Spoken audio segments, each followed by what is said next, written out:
ইটাহার থানার দুর্গাপুরে একজন ভবঘুরে মানসিক ভারসাম্যহীন অন্তঃসত্ত্বা প্রশাসনের সাথে আলোচনা করি এবং তাদের সহযোগিতায়, প্রশাসনও সহযোগিতা করেছেন ইটাহার থানা, তারা তাদের সহযোগিতায় এবং আমাদের উত্তর দিনাজপুর সোশ্যাল ওয়ার্কার অ্যাসোসিয়েশন, ছত্রছায়া যারা সমস্ত এনজিও সহযোগিতায় সকলে মিলে আমরা আজকে রায়গঞ্জ প্রথমে ইটাহার হসপিটালে নিয়ে যাওয়া হয় এবং সেখান থেকে প্রাথমিক চিকিৎসার পরে আমরা রায়গঞ্জ মেডিকেল কলেজে এই পর্যন্ত ভর্তি করানো হলো। আর মানসিক ভারসাম্যহীন 6 মাসের অন্তঃসত্ত্বা নরপিচাসের শিকার অসহায় এক মায়ের আর্তনাদ পৌঁছল মেডিকেলে। একটা সমাজ কোথায় যাচ্ছে, এই প্রশ্ন ফের একবার উঠল ইটাহার থানার 3 নম্বর দুর্গাপুর গ্রাম পঞ্চায়েতের ভেন্ডাবাড়ি মোড়ে। রাস্তার ধারে পড়ে থাকা এক মানসিক ভারসাম্যহীন 6 মাসের অন্তঃসত্ত্বা ভবঘুরে মহিলাকে উদ্ধার করলেন কিছু সহৃদয় ব্যক্তি, কিন্তু ততক্ষণে যা হওয়ার হয়ে গেছে। নরপিচাসের লালসার শিকার হয়েছেন ওই অসহায় নারী। বয়স 32 বছর, মুখে ভাষা নেই, চোখে শূন্যতা। কে তিনি, কোথা থেকে এসেছেন না জানা গেলেও তার যন্ত্রণার পরিচয় মিলেছে নিঃশব্দ আর্তনাদে। উদ্ধারকারীরা উত্তর দিনাজপুর সোশ্যাল ওয়ার্কার্স অ্যাসোসিয়েশন এবং দুর্গাপুর হেল্পিং হ্যান্ডের সদস্য। তারা প্রথমে ইটাহার স্বাস্থ্যকেন্দ্রে নিয়ে যান, পরে অবস্থার অবনতি হওয়ায় রায়গঞ্জ মেডিকেল কলেজ হাসপাতালে স্থানান্তরিত করা হয়। একজন মা যার গর্ভে নতুন প্রাণ, তাকেও রক্ষা করতে পারেনি এই সমাজ। যেখানে নারী দিবস মাতৃত্বের মহিমা নিয়ে সমাজ গর্ব করে, সেখানে এই ধরনের ঘটনা আমাদের ন্যূনতম মানবিকতাকেও প্রশ্নের মুখে ফেলে। ইটাহার থানার আইসি শুধু প্রশাসনিক নয়, কিছুটা আর্থিক সহায়তার হাত বাড়িয়ে দিয়েছেন। বর্তমানে রায়গঞ্জ মেডিকেলে চলছে তার চিকিৎসা। অবস্থা স্থিতিশীল হলেও ভবিষ্যতে অনিশ্চিত। কে নেবে দায়িত্ব তার ও সেই অনাগত শিশু? এই ঘটনার জেরে স্বেচ্ছাসেবী সংগঠনের তরফে তীব্র ক্ষোভ, ধিক্কার এবং নিন্দা প্রকাশ করা হয়। তাদের কথায় মানসিক ভারসাম্যহীন কিংবা অসহায় বলে কেউ যে ধর্ষিত হবেন তা আমরা মেনে নিতে পারি না। প্রশাসনের উচিত এমন মানুষদের নজরে রাখা এবং অপরাধীদের দ্রুত খুঁজে শাস্তি দেওয়া।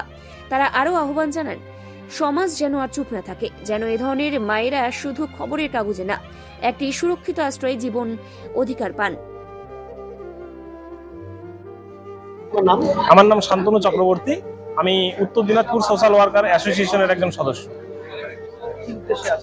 আজকে উদ্দেশ্য বলতে বেশ কিছুদিন ধরে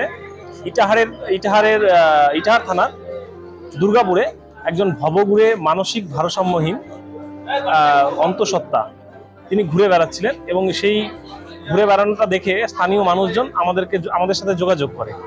তখন তৎক্ষণাৎ বিষয়টা আমরা প্রশাসনিক দিক থেকে আলোচনা করি, মানে প্রশাসনের সাথে আলোচনা করি এবং তাদের সহযোগিতায়, প্রশাসনও সহযোগিতা করেছেন ইটাহার থানা, তারা তাদের সহযোগিতায় এবং আমাদের উত্তর দিনাজপুর সোশ্যাল ওয়ার্কার অ্যাসোসিয়েশন, ছত্রছায়া যারা সমস্ত এনজিও সহযোগিতায় সকলে মিলে আমরা আজকে রায়গঞ্জ প্রথমে ইটাহার হসপিটালে নিয়ে যাওয়া হয় এবং সেখান থেকে প্রাথমিক চিকিৎসার পরে আমরা রায়গঞ্জ মেডিকেল কলেজে এই পর্যন্ত ভর্তি করানো হলো। আর কি এটা কালকে জানা যায়, কালকে স্থানীয় মানুষজন জানিয়েছিলেন, তারপরে কালকে জানানোর পরে আমরা বিষয়টা দেখি এবং আজকে আমরা নিয়ে আসি। আজকে সকাল থেকেই ওনাকে প্রথমে ইটাহার হসপিটাল, তারপরে রায়গঞ্জে আর কি। না, সেই সমস্ত কিছু জানা যায়নি, তিনি সেই সমস্ত কিছু বলতেই পারছেন না। এক প্রকার মানসিক ভারসাম্যহীন, তার যে ভাষা সেই ভাষাতে বোঝা যাচ্ছে না। বুঝতে পারছেন যে নাম বা কোনো কিছু কোনোটাই জানা যায়নি।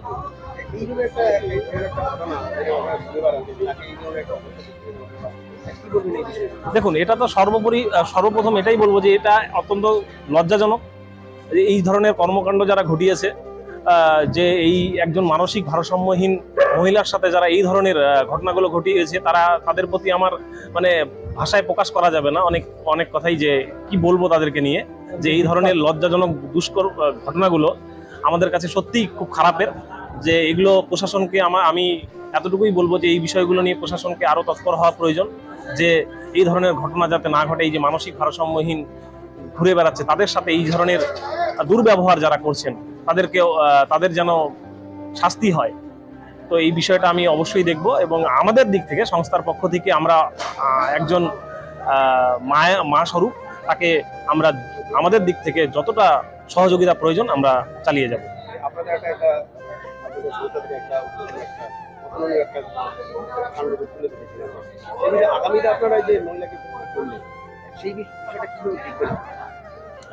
ফান্ডিং এর ব্যাপারটা যেটা যদি বলেন, তাহলে ফান্ডিং এর সমস্যা এখন এই পর্যন্ত আমরা সংস্থা এবং যেমন আসার ক্ষেত্রে এখানে হসপিটাল অবধি পৌঁছানোর ক্ষেত্রে ইটাহার থানা আইসি এবং ইটাহার প্রশাসন সহযোগিতা করেছেন, এবং এরপরেও কিন্তু বহু খরচ রয়েছে। যেমন যতদিন হয়তো হসপিটালে থাকবে তারপরে হয়তো আমাদেরকেই বিষয়গুলো দেখতে হবে। আমরা তবুও চেষ্টা করছি যে প্রশাসনিকভাবে যদি প্রশাসনিক দিক থেকে যদি কোনো সহযোগিতা পাওয়া যায়, এখন বিষয়গুলো দেখা দরকার।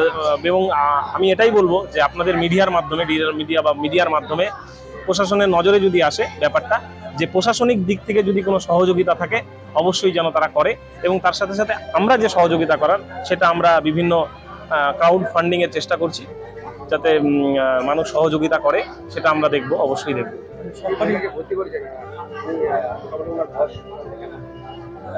ডাক্তার দেখার পরে ওনারা যেটা অনুমান করলেন যে 30 কিংবা 32 এইরকম একটা বয়স হবে আর কি।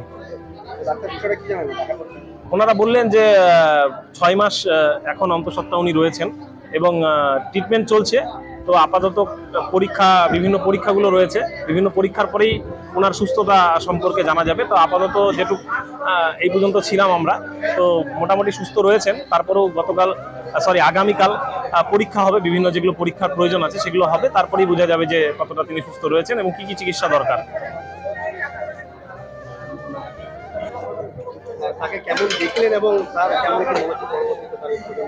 এখন ডাক্তার যেভাবে বললেন যে উনি মোটামুটি কিছুটা সুস্থ রয়েছেন, তবে আরো পরীক্ষা যেগুলো আছে সেই পরীক্ষাগুলো করার পরেই স্পষ্ট হবে ব্যাপারটা।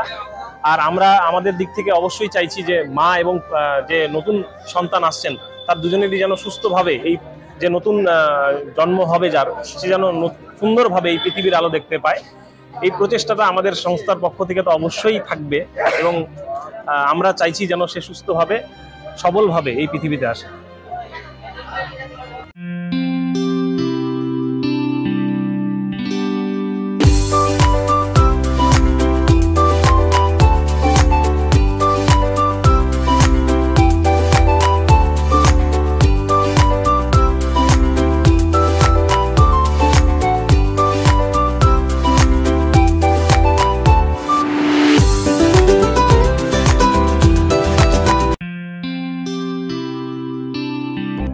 জীবনের সমস্ত প্রতিকূল পরিস্থিতির অবসান ঘটাতে আজই আসুন কামাখ্যা সিদ্ধতান্ত্রিক গোল্ড মেডেলিস্ট প্রশান্ত আচার্যের কাছে, যিনি একাধারে জ্যোতিষ ও বাস্তুবিদ, যাহা বাস্তব অভিজ্ঞতার মাধ্যমে বহু মানুষকে নতুন পথ দেখিয়েছেন।